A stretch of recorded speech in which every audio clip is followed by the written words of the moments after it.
तर नमस्कार मित्रांनो, पुन्हा एकदा नवीन एका व्हिडिओमध्ये तुमचे स्वागत आहे। मित्रांनो, नोव्हेंबर व डिसेंबर या कालावधीमध्ये जो काही अवेळी पाऊस आलेला होता, त्यामुळे मित्रांनो जे काही शेती पीक मालाचे नुकसान झालेले होते, अशा पात्र शेतकऱ्यांसाठी मित्रांनो एक शासन निर्णय महसूल व वन विभागाच्या मार्फत निर्गमित करण्यात आलेला आहे आणि ज्यामध्ये मित्रांनो 28 जिल्ह्यांना पात्र करण्यात आलेलं आहे आणि यासाठी मित्रांनो 2000 करोडपेक्षा जास्त निधी मंजूर करण्यात आलेला आहे। याबाबतची संपूर्ण माहिती आपण आजच्या व्हिडिओच्या माध्यमातून समजून घेण्याचा प्रयत्न करणार आहोत। कोणते 28 जिल्हे इथे पात्र करण्यात आलेले आहेत तुम्ही नक्की पहा मित्रांनो, तुमचा जिल्हा यामध्ये असू शकतो। तर छोटीच व्हिडिओ शेवटपर्यंत व्हिडिओला नक्की पहा। आपल्या चॅनलवरती पहिल्यांदा झालेला असेल तर चॅनलला नक्की सबस्क्राइब करून ठेवा। तर चला मग मित्रांनो व्हिडिओला सुरू करूया।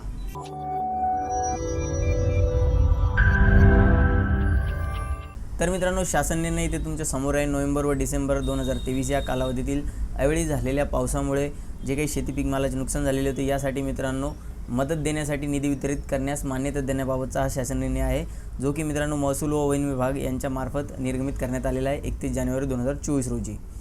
आता मित्रांनो शासन निर्णय आपण इथे सविस्तर समजून घेण्याचा प्रयत्न करू। नोव्हेंबर व डिसेंबर 2023 या कालावधीत राज्यात अवेळी झालेल्या पावसामुळे शेती पीक मालाचे जे काही नुकसान झालेले आहे, शेतकऱ्यांना मदत देण्याकरिता राज्य शासनाच्या निधीमधून संदर्भ निधी क्रमांक 4 येथील शासन निर्णयान्वये निश्चित केलेल्या दरानुसार, म्हणजे जो काही पहिले शासन निर्णय निघाला होता त्यामध्ये जे काही दर निश्चित केलेले आहे त्यानुसार मित्रांनो 2000पेक्षा जास्त 2000 कोटीपेक्षा जास्त रुपये, म्हणजे मित्रांनो इथे तुम्ही बघू शकता 2109 कोटी 2109 कोटी 12 लाख रुपये एवढा निधी इथं मंजूर करण्यात आलेला आहे वितरणासाठी आणि यासाठी मित्रांनो 28 जिल्हे पात्र करण्यात आलेले आहे।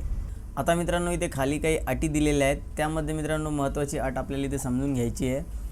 शासन निर्णय महसूल व वन विभाग 27 मार्चला जो काही शासन निर्णय आलेला होता आणि 1 जानेवारीला जो काही शासन निर्णय आलेला होता, त्यानुसार मित्रांनो जिरायत पिके, बागायत पिके व वार्षिक पिकांच्या नुकसानीसाठी मित्रांनो मदतीच्या विहित दरानुसार जास्तीत जास्त 3 हेक्टरच्या मर्यादेत असल्याची खातरजमा करावी, हे इथे सांगण्यात आलेले आहे। हे आपल्याला इथे लक्षात ठेवायचं आहे। आता मित्रांनो आपण इथे समजून घेऊया जे 28 जिल्हे आहेत ते कोणते आहेत, हे आपल्याला पाहणं नक्की गरजेचं आहे। तर मित्रांनो नुकसानीकरिता वितरित करायचे जो निधी आहे त्याचा तपशील इथं खालीलप्रमाणे देण्यात आलेला आहे। तर सर्वप्रथम मित्रांनो इथे जिल्हे देण्यात आलेले आहेत, त्यानंतर मित्रांनो बाधित क्षेत्र किती हेक्टरमध्ये ते दिलेलं आहे आणि बाधित शेतकऱ्याची संख्या दिलेली आहे आणि निधी दिलेला आहे जे लाखांमध्ये दिलेला आहे। तर मित्रांनो वेगवेगळ्या तारखेला विभागीय आयुक्तांनी जो प्रस्ताव मांडलेला होता त्यानुसार मित्रांनो इथे निधी मंजूर करण्यात आलेला आहे, ते इथे देण्यात आलेले आहेत। तर एकूण आपण सर्व जे जिल्ह्यात मंजूर करण्यात आलेले ते त्यांची नावं बघूया। तर मित्रांनो गोंदिया जिल्हा आहे, नागपूर आहे, वर्धा आहे, भंडारा आहे, चंद्रपूर आहे, ठाणे आहे, पालघर आहे, रायगड आहे, रत्नागिरी आहे, सिंधुदुर्ग आहे। अमरावतीचा जो काही प्रस्ताव होता मित्रांनो 20 जानेवारी 2024चा, त्यामध्ये मित्रांनो अमरावती, अकोला, यवतमाळ, बुलढाणा, वाशिम आहे। पुणेचा जो होता मित्रांनो प्रस्ताव तो 17/1/2024चा होता। यामध्ये मित्रांनो पुणे जिल्हा आहे, सातारा आहे, सांगली आहे, सोलापूर आहे आणि कोल्हापूर जिल्हा आहे।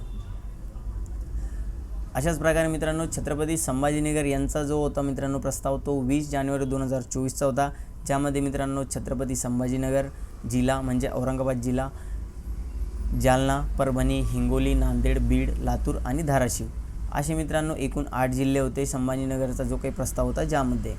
तर मित्रांनो असे एकूण जे आहे ते 28 जिल्हे भरतात। 28 जिल्ह्यांसाठी मित्रांनो इथे निधी मंजूर करण्यात आलेला आहे। 28 जिल्ह्यांना इथे पात्र करण्यात आलेले आहे। 2023मध्ये नोव्हेंबर व डिसेंबर यावेळी जो काही अवेळी पाऊस झालेला होता त्यामध्ये जे काही शेती पीक मालाचे नुकसान झालेले होते त्यासाठी मित्रांनो तर 2000 करोडपेक्षा जास्त निधी इथे मंजूर करण्यात आलेला आहे। तर मित्रांनो यामध्ये जर तुमचा जिल्हा असेल तर नक्कीच लवकरात लवकर हा निधी तुमच्या खात्यामध्ये सुद्धा जमा होईल आणि जमा झाल्यास कमेंट बॉक्समध्ये नक्की सांगा। आपल्याला जर दिलेली माहिती आवडली असेल तर व्हिडिओला नक्की लाईक करा। चॅनलवरती पहिल्यांदाच आलेलं असेल तर असेच व्हिडिओज पाहण्यासाठी चॅनलला नक्की सबस्क्राईब करून ठेवा। भेटूया मित्रांनो नवीन माहितीसह नवीन व्हिडिओमध्ये, तोपर्यंत धन्यवाद।